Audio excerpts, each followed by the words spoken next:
What is the biggest misconception about relationship between ADHD and creativity that you'd like to shatter right from the start? I think there can be a misperception that ADHD is either a bad thing or a superpower, and I see it framed both ways. Like either it means you're not going to be able to be successful because you have all of these challenges, or you know, on the opposite end, people try to reframe it as being a superpower. And I think a lot of that is tied into the creative strengths that tend to come with it. And I think there's also a middle ground where we can acknowledge that it does come with challenges and it does make it a little bit harder sometimes to be a working artist, especially like in the professional realm, to have the consistency needed to really make the progress that you want to make. And also, it does kind of offer these strengths of being able to think outside the box, being able to take risks, having just a different way of looking at things that makes your art even better. How does the ADHD brain search for novelty and dopamine actually become a superpower in creative process rather than just a distraction, Miss Sarah? Yeah, I think ADHD brains are very interest based, interest driven brains. So creative people tend to spend a lot of time focusing on the things that interest them, and that inherently plays into that strength of interest and being able to almost sometimes even hyper focus on something for a longer time than someone else might, and really getting into the details and really getting curious, being like very naturally curious and being able to see things in a unique way. And that I think is driven by that novelty seeking and the dopamine seeking. Like you're looking for that newness, you're looking for a fresh take on something, and how can I express myself as opposed to just repeating what people have done for ages. Hmm. Miss Sarah, many with ADHD struggle with the transition from brilliant feeling idea to be a finished project. What is the core challenge in that gap, and what is the first step to bridging them? There's definitely a challenge in the follow through aspect of, well, even before following through on something, being able to really plan and organize your thoughts and the steps that you need to take in order to get to your destination. So, with ADHD, the executive functioning part of the brain tends to be more challenged. And that's the part of the brain that's going to help with planning and organization and prioritization and emotional regulation. So, when you start to get frustrated or things start to get difficult, that you can kind of move through the discomfort and emotionally regulate and stick with your goal and what you're doing, even though it's getting difficult. So, the first step kind of in bridging that gap is finding the things that ground you enough that kind of calm your nervous system so that you can get into a space where you can kind of take a breath and look at the big picture and map out, how do I actually get from point A to point B? And then once you have the steps, which is a part that with that kind of impulsivity and desire to just get on to the next thing that often comes with ADHD, it can be hard to take that time to stop and plan. Oftentimes, we just want to rush on to the next step. But taking that time to actually think about the how can really help in the long run, because then we can look at, okay, now I know what the first step is. And now the challenges that I'm going to face are around, you know, what if it's hard, or what if I get bored or start procrastinating? Um, getting overwhelmed happens a lot with ADHD. So oftentimes, even once we've broken it down into smaller pieces, it can still feel overwhelming.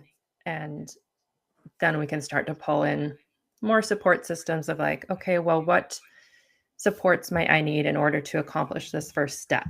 And then getting through that step. And also, taking the time to acknowledge progress and celebrate progress is something that with ADHD we often skip over also.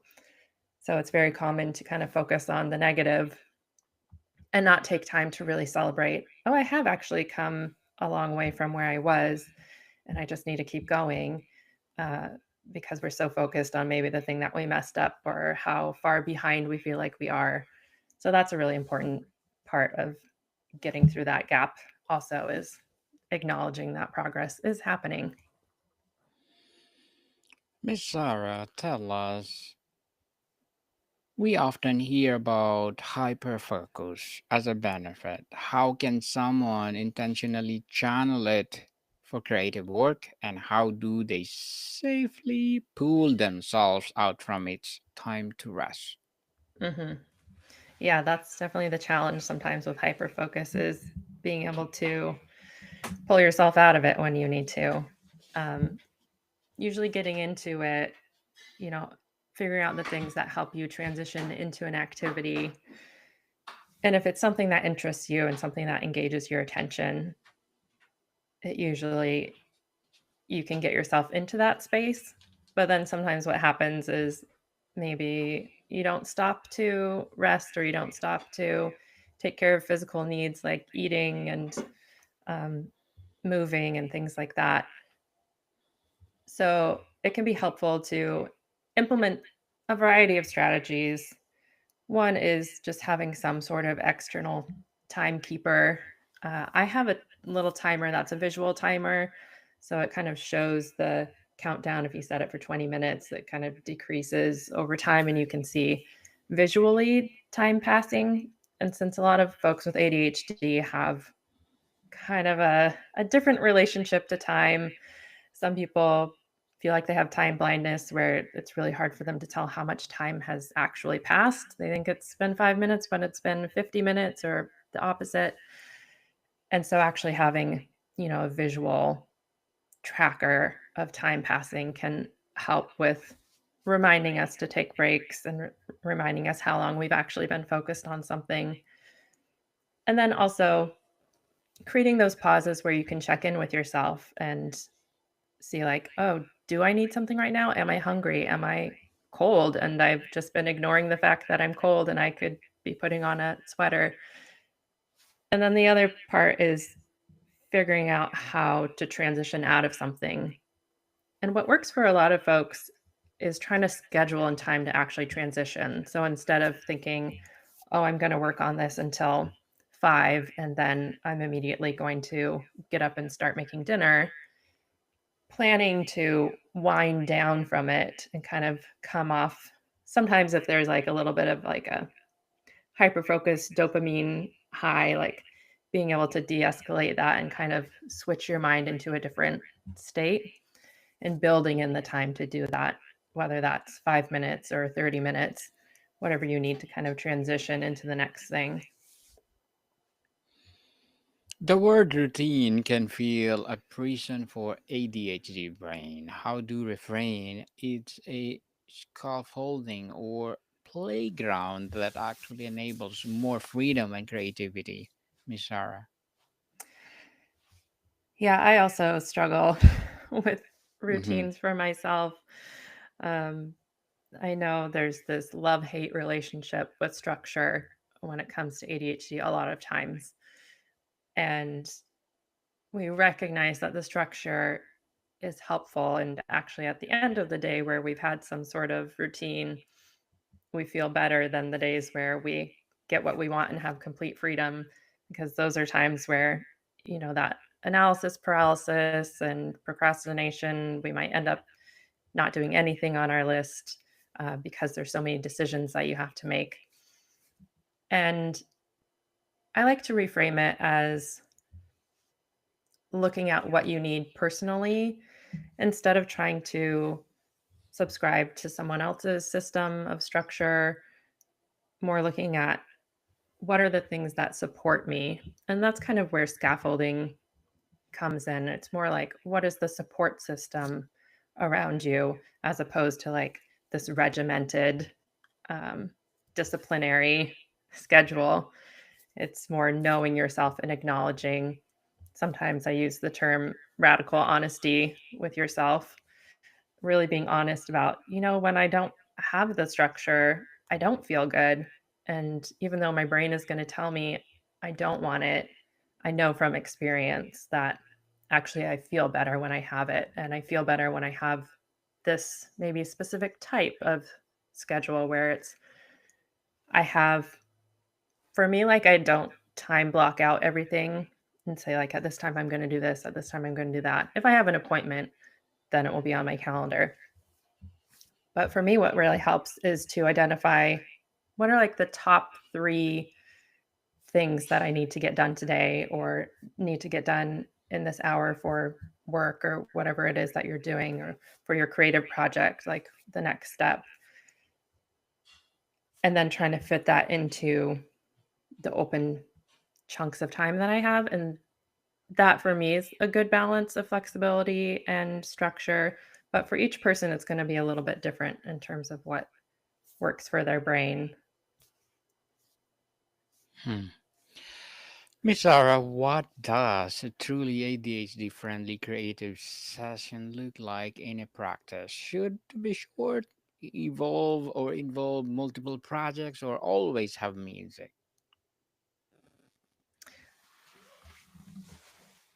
That's an interesting question because I think it can look so different for different people.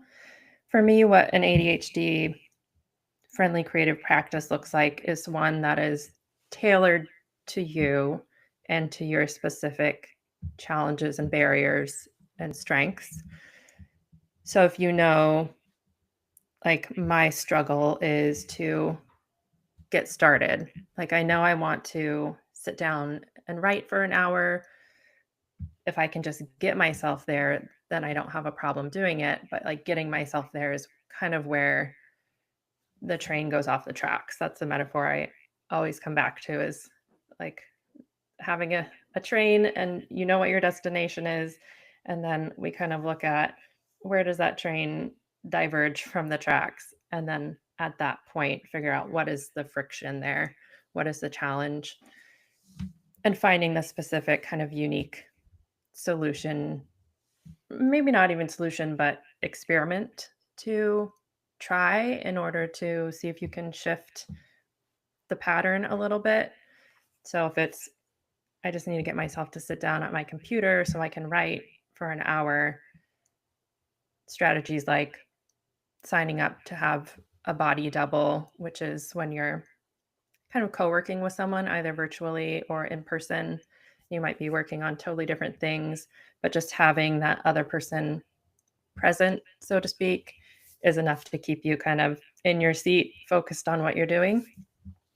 So that might be the type of strategy that you would experiment with to be like, okay, if I sign up for a body doubling session, and there's lots of different options for how to do that these days. There are online groups you can join that do it, or you can find a friend who also has a similar goal, as long as you both are committed to uh, being reliable for each other. That can be tricky with friends, so that it can be easy to just say, oh, well, maybe we'll skip today. Um, but if you have a good person in your life for that, you can buddy up with them, say, okay, at this time, we're both going to jump on a video call or text each other and let each other know that we're at our computers writing. And then at the end of this hour, we'll check in and, let each other know how it went. Miss Sarah, as ADHD informed coach, what are your short term and long term goals? My short term goals are still to really master my skills as a coach. Um, in the realm of coaching, I'm just finishing up a certification on top of other training that I've already had. And so continuing to grow that skill set of how to help other people tap into their needs and their best way forward is really important to me, and focusing on that one-on-one coaching.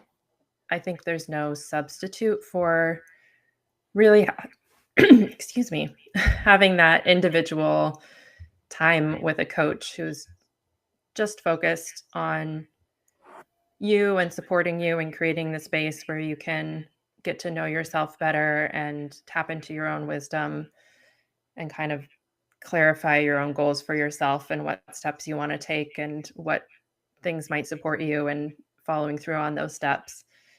And it can be really inaccessible to find a coach that you work well with and that is in a good time zone for you and that is affordable for your budget. So I offer sliding scale right now, and I'm hoping that I can continue to do that, as long as I'm coaching. But my short-term goal is really to make that one-on-one support more accessible to more people so that it's not just something that people say, oh, I would do that if I could, but I can't access that right now. And then long term, I'd like to build out some more, maybe like online programs, things that are accessible to anyone at any time, and tying in kind of my perspective as a working artist for the creative folks, but also everyone with ADHD is still so different and unique. And so I think it's helpful to have, even though there are so many more resources out there than there were even 5 years ago, to continue to have new voices in that space and options so that people can find what resonates with them, because it's not going to be everyone. Um, and I always say that with people who are seeking ADHD coaching, look around and talk to multiple people, because not all coaches are going to have the same approach or the same personality, and not all programs are going to have the same approach. So finding the thing that really feels like it speaks to you.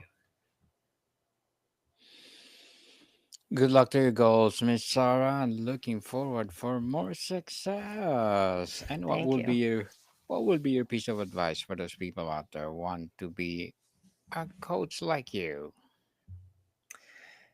For people who are interested in getting into coaching, and I find that for ADHD coaching specifically, um, most of the people who are going in that direction have ADHD themselves, or someone that they love and care for has ADHD. So sometimes parents of children with ADHD will get into coaching because they've spent a lot of time, thinking about how to help their child, and they become passionate about helping other people also. Um, for me, what's really been helpful is finding ways to grow my skills. So actually figuring out how to coach well, and not just from my own personal experience. I think where I started out as a coach, when you don't have maybe a lot of training and experience, then you're relying a lot on your own experience. And that can only get you so far because everyone is so different. So, learning like the frameworks for how to kind of navigate a session and guide someone else toward what's true for them. And because it might be something that's not true for you personally, their solutions might be different than what would work for you. So, figuring out which, books or training programs, whatever resources are available to you that feel like they're a good fit. And then if you do have ADHD yourself, thinking about what supports do I need to put in place in order to, one, successfully maybe go through a certification program if that's the path that you want to take, or even running your business. And if you're switching from maybe working for a typical employer versus working for yourself, knowing that that's going to come with its own challenges if you have ADHD, because it's all, self structured. So, not not being afraid to be honest with yourself about, okay, here are the challenges that I anticipate, and maybe here are some of the support systems I can put in place to make sure that I'm successful. Thank you for that advice, Miss Sarah. And can you please recommend a book or books that influenced your journey? One book that influenced my journey specifically with ADHD was Sari Solden's book. I think it's called Women with ADHD. She's a very well known voice in that space of talking specifically about the ADHD experience for women and adults. And that book really helped me see one of the different ways, or some of the different ways, that ADHD can look for adult women, which can be different than the stereotypical way that we tend to think about ADHD, which tends to be kind of younger boys who are bouncing off the wall, very hyperactive, impulsive. And when I first got diagnosed with ADHD, it wasn't a diagnosis I was seeking out. It actually was a therapist that I was working with recommended that I do an assessment. She didn't even tell me what it was at first. She just had me do it. And then she was like, this is an ADHD assessment. And I was like, wait a minute, how could I have ADHD? I'm not hyperactive. I, if anything, struggle with chronic fatigue and have for years, and, was a very shy, quiet child and mostly adult also. So it wasn't something that was on my radar at all, and not something that I would have sought out as, is this something that applies to me? Because it just, in my head, the pictures were so different of what I looked like versus what, if I had even thought about ADHD, which I wasn't really thinking about it, what I would think that it would look like. And Sari's book, Women with ADHD, really painted a picture that was much closer to my experience. And I could look at that and be like, oh, yeah, no, I do relate to that. And I do see myself in that. And I see how it's been impacting me for years, and, the gifts that come with it, and also the the challenges. And, sometimes you look back and there's a little bit of frustration and sadness about, what could have been if you had more of the support you needed, or, knew yourself a little bit better. But that's probably the journey of life for everyone. Thank you for that recommended book, Miss Sarah. And before we wrap up our discussion for today, I'm inviting you to please do listen to my other podcast, people, because my abstract essay is already in fifth season, abstract poetry in second season, and my book 101 review in fifth season too, comedy 101 in third season, and my food 101 in fifth season as well, geography 101, love letters and movie 101 review, music 101 in fourth season, and my baby podcast Law 101 and mental health 101, as well as my Bible verses 101 and science 101 and sex 101 in its second season. Please listen to them wherever you listen your podcast. And Miss Sarah, if you could give one piece of advice to creative who is just being diagnosed with ADHD, what is the feeling overwhelmed? What would it be?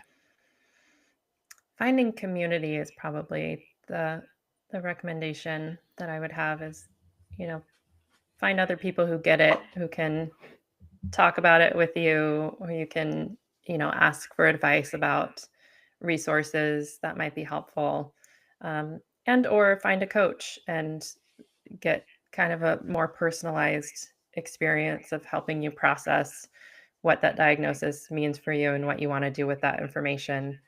Um, Sometimes that can be really helpful, talking through it with someone. Miss Sarah DeGrave, thank you so much for sharing your knowledge and wisdom to the world. Secondly, please invite our listeners to support your advocacy, your business, or whatever projects that you're doing right now. Yeah, people can find me on my website at sarahdegravecoaching.com, and you can connect with me on Instagram, also at Sarah DeGrave Coaching. And That's where you can find information on what I'm up to, if I have any workshops or classes available, and also coaching options.